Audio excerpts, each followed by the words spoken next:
Hello các bạn, chào mừng các bạn đến với kênh của mình nha. Thì bữa nay mình nấu cháo gà các bạn. Đó, gà quá ngon luôn, vàng khè luôn các bạn ơi. Đó, mình sẵn đây mình sẽ quay cho các bạn xem luôn. Cùng mời các bạn cùng ăn với mình luôn nha. Bây giờ mình vớt gà nè các bạn.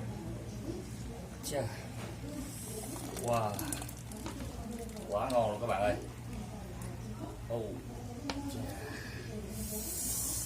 Quá hấp dẫn luôn. Đó, bây giờ múc cháo nè các bạn. Mình múc cháo ra. Nóng, quá nóng rồi. Không nổi luôn.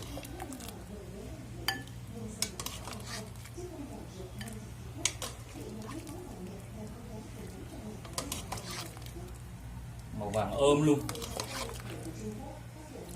quá ngon. Rồi bây giờ nêm miếng hành.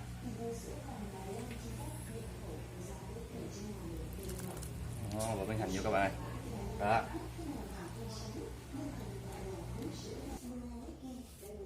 bây giờ mình xé gà đó các bạn. Chà. Wow. Con gà vàng ôm luôn, quá đã các bạn. Gà mình xé ngon các bạn. Wow, nóng quá. Ui xui.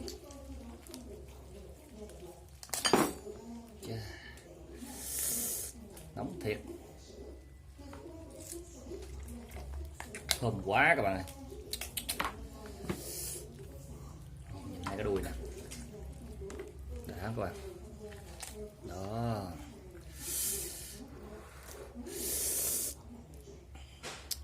cái này chấm ớt thì thôi rồi là mời, quá đã. Wow.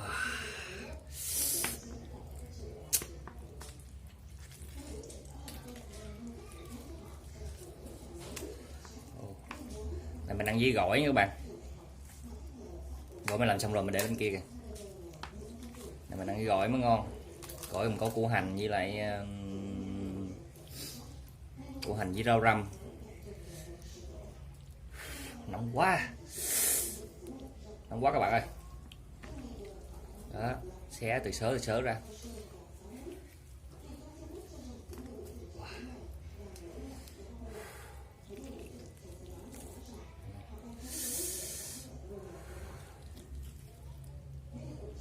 Quá nóng.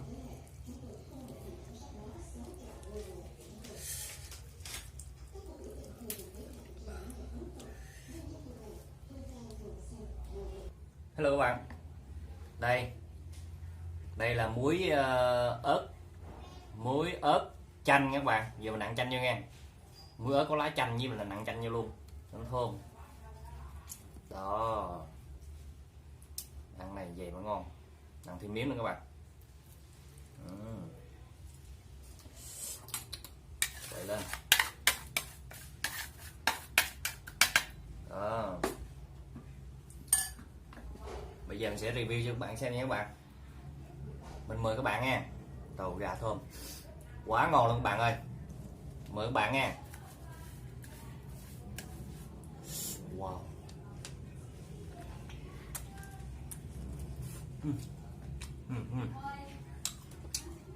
Gà ngọt, mưa có lá chanh các bạn, có sắc lá chanh vô á, như nó thơm thơm mùi lá chanh với lại nó nặng chanh rồi nó chua chua ngon. Gà ngọt dai.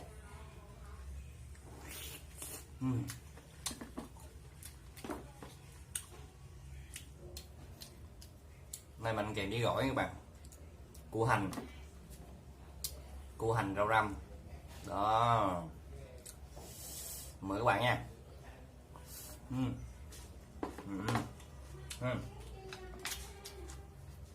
Quá ngon bạn. Tuyệt vời luôn á.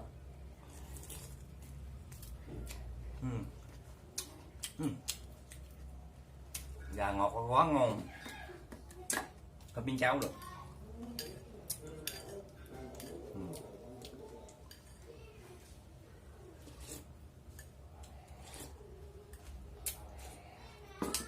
Không có gì bằng luôn các bạn ơi,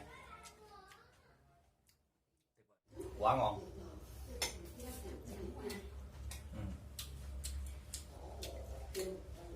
Ăn gỏi nó ngon.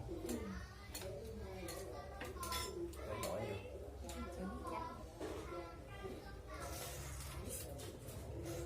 Ngon. Một cái điếu. Nước gà.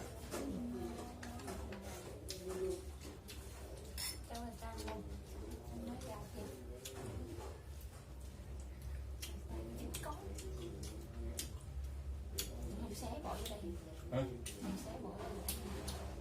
Sắp boan bỏ vô. Chọn nước cũng được. Thì theo thích mọi người. Tùy theo người cũng ăn sao ăn. Mình thấy con gà là bóc vậy là ngon.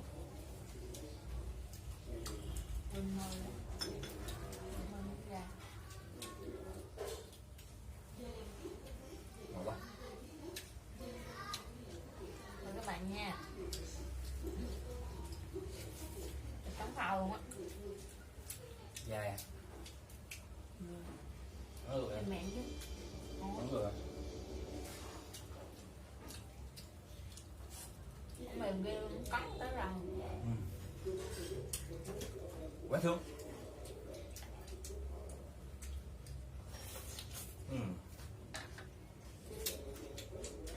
Ngon không quá. Lắm đùi lắm đùi lắm.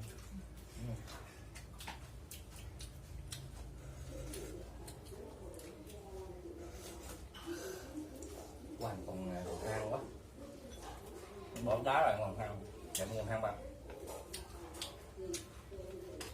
Đúng không?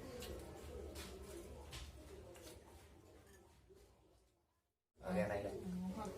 Ăn cay. Ăn gà, cho ăn uống. Bóc cái này. Bóc cái gì? Nhà mình đang bóc vậy. Tại vì đại người ta ăn hay bất cứ gì mà bóc thì kỳ, nhà mình đang bóc. Thoải mái, ngon.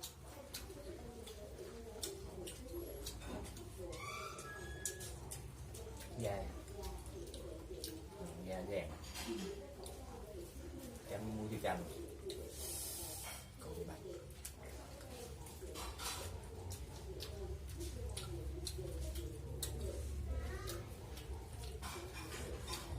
Cay chua. Này chất lượng.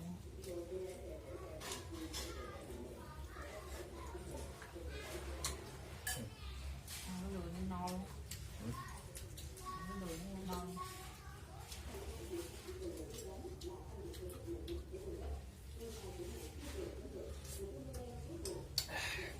Quá đã.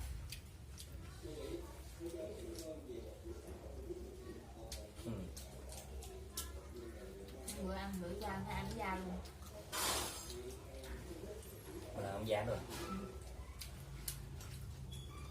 Da ngon quá ăn da. Gà này mua phải mua trong siêu thị các bạn. Cái này nó bằng sẵn rồi. Mình này ra chợ mua. Người ta bằng tại đó luôn, khỏi nhà mình. Sống. Cảm ơn ngon.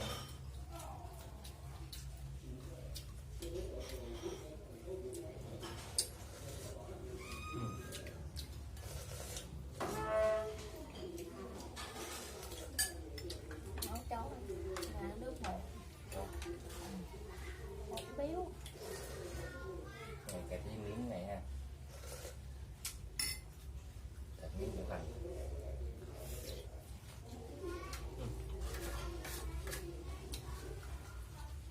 Quá.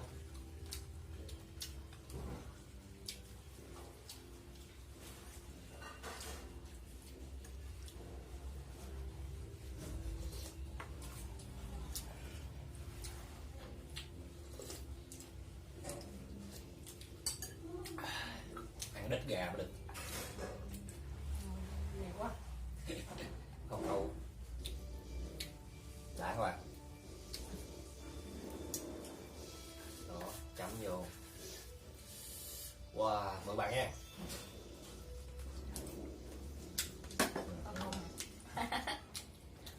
Ăn cái nồi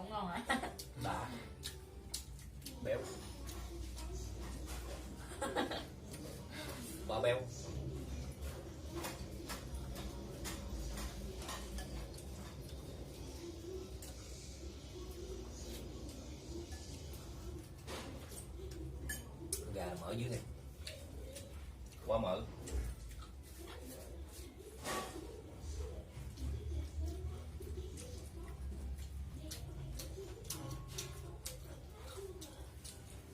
ăn tặng xương.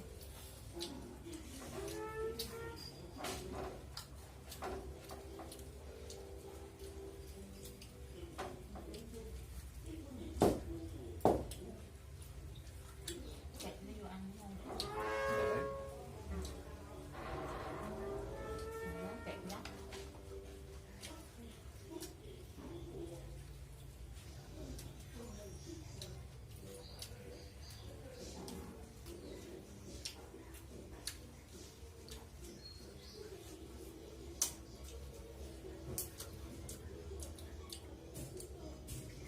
Quá sướng.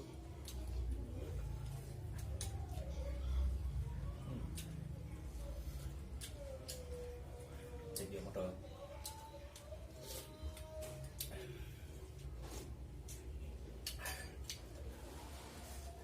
Thấy cái đùi các bạn.